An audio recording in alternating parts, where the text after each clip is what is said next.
Question है जी, a sum of money lent at compound interest for 2 years at 20% per annum would fetch rupees 482 more if the interest was payable half yearly than if it was payable annually. अच्छा, बिल्कुल पिछले वाले सवाल की तरह का क्वेश्चन है, लेकिन इसमें उन्होंने मुझे ये नहीं बताया कि वो सम ऑफ मनी कितनी है, वो पैसे कितने हैं जो इन्वेस्ट किए हैं। लेकिन उसके बारे में एक और चीज़ उन्होंने मुझे बताई है। उसने कहा है कि अगर हम लोग इन पैसों को हाफ ईयरली बेसिस पे इन्वेस्ट करेंगे तो ज़्यादा पैसे आएंगे as compared to annual basis. हमने ये बात तो डिस्कस कर ली है ना पिछले सवाल में कि अगर सेम अमाउंट होगी, हर चीज़ सेम होगी, और सिर्फ ईयरली बेसिस की बजाय हाफ ईयरली बेसिस पे हम जाएंगे तो हमारा इंटरेस्ट ज़्यादा बनेगा, राइट।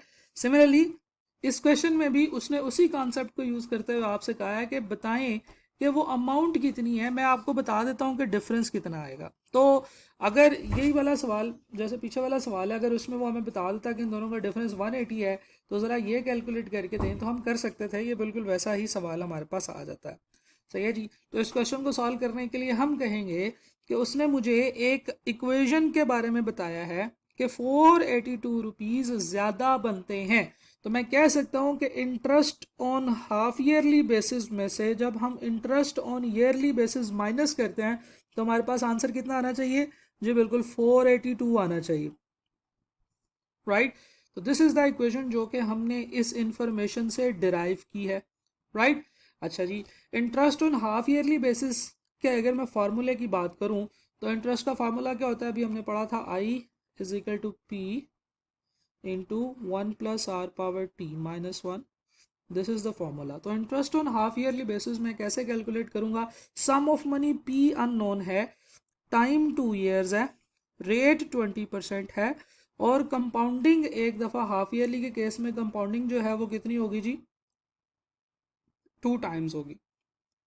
अच्छा, तो फॉर्मूला क्या बनेगा, प्रिंसिपल अमाउंट इज अननोन तो उसकी जगह पे मैं पी ही लिख देता हूँ into 1 plus what is the rate, rate is 20%, 0.2 divided by N, N इस केस में कितना है 2, मल्टीप्लाई बाय टाइम, टाइम कितना है 2 ईयर्स, मल्टीप्लाई बाय 2 माइनस 1। तो हमारे पास एक ये इक्वेशन बन जाएगी, एक ये फैक्टर बन जाएगा interest on half yearly basis.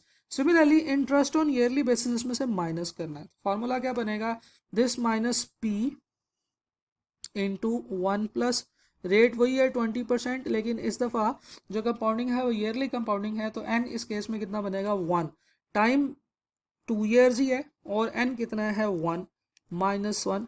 तो हमारे पास एक इक्वेशन आ गई है जिसमें एक ही अननोन वेरिएबल है विच इज़ कॉल्ड पी। तो मैं क्या करता हूँ, मैं पहले तो ये दोनों अंदर वाले जो फैक्टर्स हैं, क्योंकि इनमें कुछ भी नहीं है, सिर्फ ये कैलकुलेशन है, ये मैं करके बताता हूँ कि ये क्या आता है हमारे पास आंसर, राइट। जब आपके पास ये आंसर आएगा आप यहाँ से पी कॉमन ले सकते हैं। तो जब आप पी कॉमन लेंगे आपके पास अंदर ये वैल्यूज़ जो है ना वो इस तरह से आ जाएंगी और इनका आंसर आ जाएगा जी। और जब आप अगले स्टेप में से सॉल्व करोगे तो P will be equal to 482 divided by यहाँ से जो भी आंसर आया होगा वो यहाँ पे। तो ज़रा इसको करके देखें और मुझे बताएं क्या आंसर आता है जी। तो प्रिंसिपल अमाउंट आपकी निकलेगी 20,000, आपने सारी कैलकुलेशंस कर ली हैं, राइट। ये आंसर यहाँ पे गलत लिखा हुआ है।